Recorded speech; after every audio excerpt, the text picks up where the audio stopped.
अस्सलामुअलैकुम, कैसे आप सब लोग।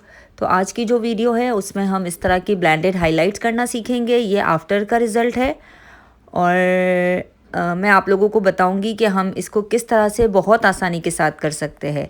ठीक है जी, तो चलिए बढ़ते हैं हम अपनी वीडियो की तरफ। ये मेरी क्लाइंट के बाल है, आप इनका बाल देख लो। वैसे तो ये मेटालिक यूज़र थी और इनकी खैर कोई ऐसी विश नहीं थी कि इन्हें ऐश में चाहिए या कोई 10, 9 या 12, 11 लेवल तक का वो चाहिए हाइलाइट्स। इनकी बस विश थी कि ब्लेंडेड सा कोई इनका ट्रांसफॉर्म हो जाए बालों का और अच्छा सा एक लुक आ जाए। ठीक है, तो ऐसे बालों पे जब हमारे पास ऐसा कोई क्लाइंट आता है जो हम पर काम छोड़ देता है तो उनके साथ काम करना बहुत आसान हो जाता है। ठीक है, सबसे पहले मैंने अपना क्राउन एरिया को अलग कर लिया था और इसके बाद अब मैं अपना मिक्सचर रेडी कर रही हूँ। तो मिक्सचर रेडी करने के लिए मैंने ऊपर लिख भी दिया है ताकि आप लोग को प्रॉब्लम ना हो। मैंने 40 ग्राम्स कट डाउन पाउडर लिया है सॉफ्ट टच का। ठीक है, और इसके अलावा इसके बाद मैंने डेवलपर लिया है 30 वॉल्यूम 80 ml, मतलब डबल रेशो में। जितना मैंने पाउडर लिया है उसी का डबल रेशो में डेवलपर ले रही हूँ। ओके, और यूजुअली मैं 30 वॉल्यूम ही यूज़ करती हूँ, 40 वॉल्यूम तो मैं बहुत रेयरली यूज़ करती हूँ। जबकि इनका मेटालिक डाई था लेकिन इनका फ़ाइन हेयर था, घना थिक मोटा बाल नहीं था, बहुत पतला फ़ाइन हेयर था। तो इसीलिए मैंने 30 वॉल्यूम उठाया था। ठीक है, और इसको हम डबल रेशो में लेंगे। अच्छा, इसको हम बहुत अच्छी तरह से मिक्स करेंगे, इतना अच्छी तरह से करेंगे कि ये बिल्कुल एक जान हो जाए और इसमें लम्प्स ना हो, मतलब छोटे छोटे जो पार्टिकल्स होते हैं ना वो ना रह जाए। ठीक है, और ये मेटालिक यूज़र थी ना तो मैंने इसीलिए इसमें जो है ना वो बॉन्ड ट्रीटमेंट भी ऐड किया था ताकि इनका बाल डैमेज की तरफ ना चला जाए। ये मार्केट से डब्बे वाले कलर्स लेके यूज़ करती थी। मैंने बॉन्ड ट्रीटमेंट का नंबर 1 जो है कनेक्टर है वो मैंने इसमें एक ढक्कन डाला है, एक कैप। ठीक है, अब मैं इसे अच्छी तरह से मिक्स करूँगी। और चूँकि वैसे तो इनकी खैर कोई ऐसी डिमांड नहीं थी कि इनको कोई ऐश में जाना है या कोई बेज में जाना है, ऐसा कुछ नहीं था। और ये चाह रही थी कि इनका बस स्मूथली हो जाए, सिर्फ ट्रांसफॉर्म हो जाए बालों का। तो मेरे लिए काम करना बहुत आसान हो गया था।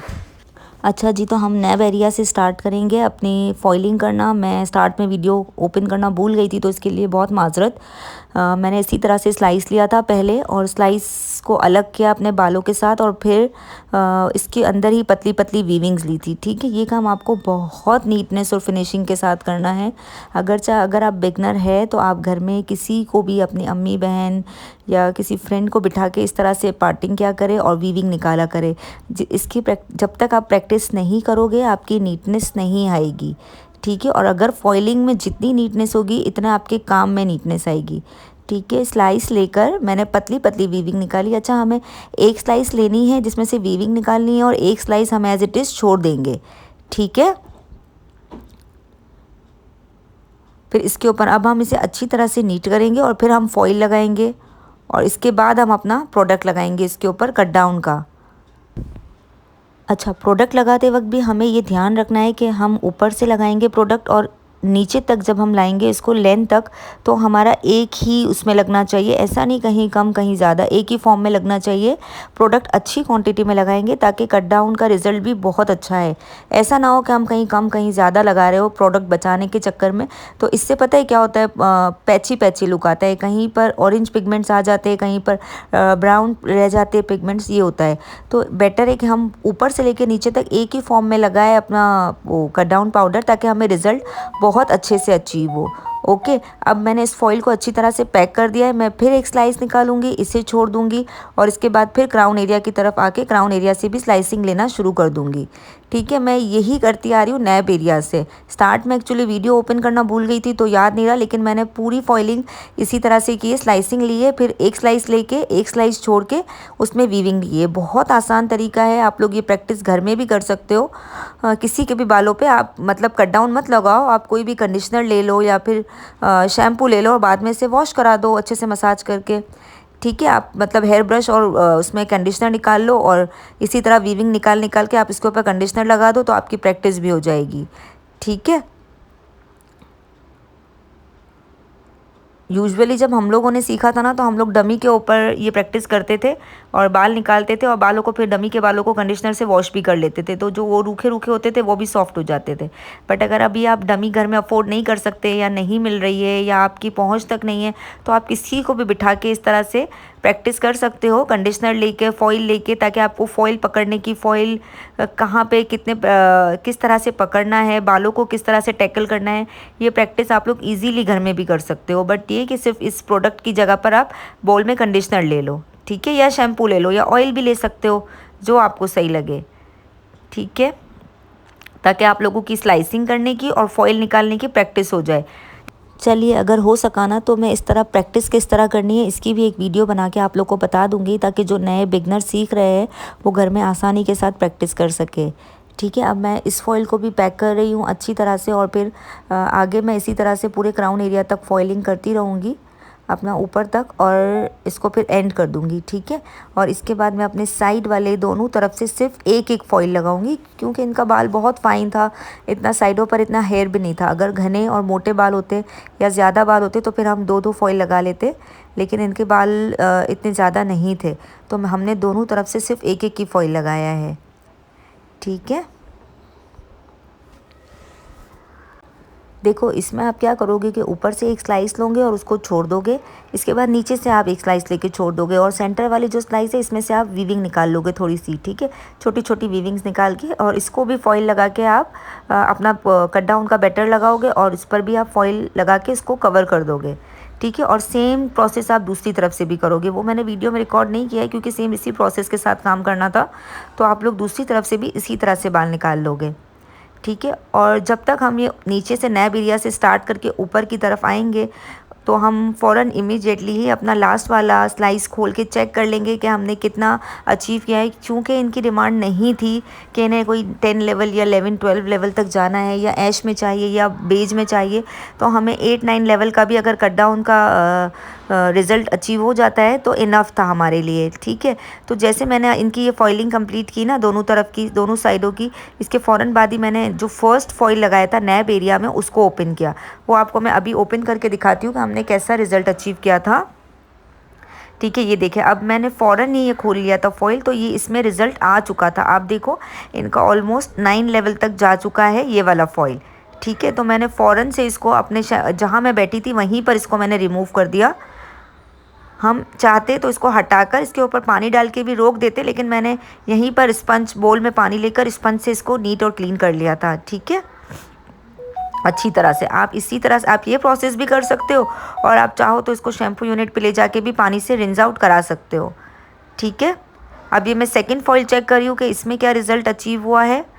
ये देखिए, इसमें भी ऑलमोस्ट 8 लेवल तक हम पहुंच गए, लेकिन इसमें कहीं पे डार्क और कहीं पे लाइट है, तो इसको अभी हम थोड़ा सा इमल्सिफाई करेंगे ब्रश के ज़रिए, ताकि जहाँ पर भी डार्क डार्क है वो थोड़ा सा हमारा लाइट की तरफ फॉरवर्ड हो जाए। ये देखिए, सिर्फ लगाते लगाते ही वो जो पिगमेंट्स है वो ख़त्म हो रहे हैं, ठीक है। ये पिगमेंट्स अगर हम ऐसे ही वॉश कर लेंगे तो रह जाएंगे, जिसकी वजह से हमारा पैची पैची लुक आता है, ठीक है। अब इस फॉइल को लपेट के हम सिर्फ 2-4 मिनट ही छोड़ेंगे, ज़्यादा देर नहीं छोड़ेंगे, क्योंकि हमारा कट डाउन तो जितना हमें चाहिए था उतना अचीव हो चुका है। अब इसके बाद हम सारी फॉइल्स इसी तरह से खोलते जाएंगे एक एक करके, और देखते जाएंगे, और जिस में हमें लगेगा कि कहीं पे डार्क और कहीं पे लाइट है, उधर हम एक दफ़ा और अपने ब्रश से प्रोडक्ट को फैला देंगे, ठीक है, ताकि जहाँ जहाँ पर भी थोड़ा थोड़ा पैच आ रहा है वो ख़त्म हो जाए, ठीक है। अदरवाइज़ अगर हम ऐसा नहीं करेंगे ना, तो हमारी हाइलाइट्स में क्या होगा कि पैची पैची लुक आएगा, कहीं डार्क कलर आएगा, कहीं लाइट कलर आएगा, तो वो बिल्कुल भी मज़ा नहीं देता है।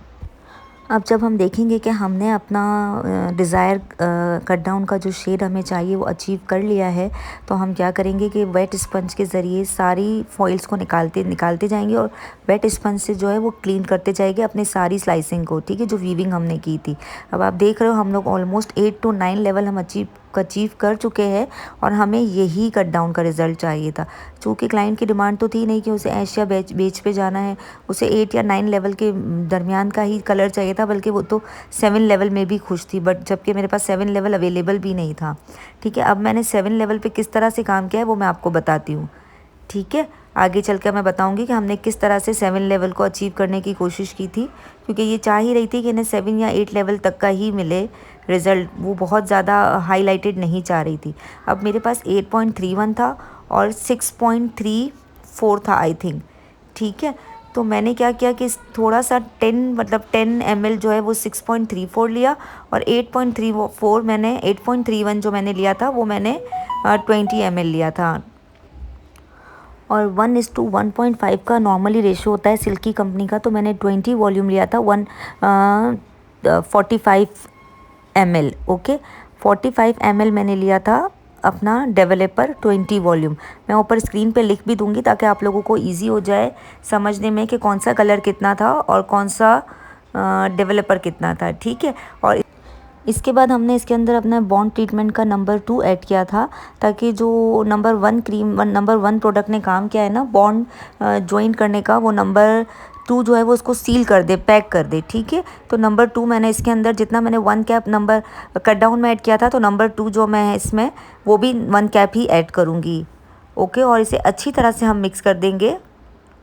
और आप लोगों ने देखा मैंने इसमें कोई ब्लू कलर, कोई करेक्टर कुछ भी यूज़ नहीं किया है, क्योंकि इनकी डिज़ायर ही 7 to 8 लेवल की थी, तो मेरे लिए काम करना बहुत आसान था। अगर आपके पास कभी ऐसा कोई क्लाइंट आता है जो कह रहा है उसे गोल्ड में चाहिए, रेडिश में चाहिए, कॉपर में चाहिए, तो काम करना बहुत आसान हो जाता है। लेकिन अगर उसकी डिमांड होती है कि उसे ऐश में चाहिए, बेज में चाहिए, तो फिर हमारे लिए थोड़ा सा मुश्किल होता है। मुश्किल तो नहीं होता है, बट थोड़ी मेहनत बस ज़्यादा हो जाती है, ठीक है। अब ये नंबर 2 मैं ऐड कर रही हूँ एम्पलीफायर का, ताकि जो बॉन्ड नंबर 1 ने हमारा काम किया है वो उसको सील कर दे, ठीक है। 1 कैप मैं ऐड कर रही हूँ। आप लोग इसके अलावा दूसरे भी बॉन्ड ट्रीटमेंट यूज़ कर सकते हैं। फ्रीमिजी का ले सकते हैं, लॉरियल का स्मार्ट बॉन्ड ले सकते हो, फ्रीजिया का कलर प्लेक्स आता है आप वो ले सकते हो। आप किसी भी कंपनी का आप लेके यूज़ कर सकते हैं, ज़रूरी नहीं है आप एजला बॉन्डेक्स का ले। एजला बॉन्डेक्स का इंशाल्लाह मैं स्टैंड अलोन ट्रीटमेंट भी बताऊंगी, बहुत अच्छा रिजल्ट है, बहुत अच्छा, ठीक है, बहुत ऑसम रिजल्ट है इसका। अब इस सब चीज़ों को हम अच्छे से मिक्स करेंगे बहुत अच्छी तरह से। एज़ यूजुअल मैं यही कहूँगी कि लम्प्स ना रहे, गुठलियाँ ना बने। अच्छा, अब इस प्रोडक्ट को हम किस तरह से लगाएंगे, हम अपने जो हाइलाइटेड हेयर है ना जिस पे हमने कट डाउन किया है उसको थोड़ा थोड़ा लेते जाएंगे, लाइक वो हाइलाइटेड हेयर अलग करते जाएंगे और उसके ऊपर हम अपने टोनिंग करते जाएंगे इस कलर से, ठीक है। इसको वैसे हम कलर डिपॉजिट करना भी कहते हैं और टोनिंग भी कहते हैं। हम सिर्फ अपने बाल उठाते जाएंगे और इसके ऊपर ये अपना कलर जो है वो अच्छी तरह से लगाते जाएंगे और इसको हम तकरीबन 8 to 10 मिनट छोड़ देंगे, क्योंकि टोनिंग हमारी 8 to 10 मिनट में इनफ हो जाती है। अच्छी तरह से हम पूरे सर के बालों की हाइलाइटेड एरिया लेते जाएंगे, अलग अलग इस तरह निकालते जाएंगे और अपनी टोनिंग को लगाकर तकरीबन 7-8 मिनट के लिए छोड़ देंगे और फिर सादे पानी से इससे रिंस करा देंगे, ठीक है। और कंडीशनर करा के अच्छे से इसकी स्टाइलिंग कर लेंगे, ठीक है।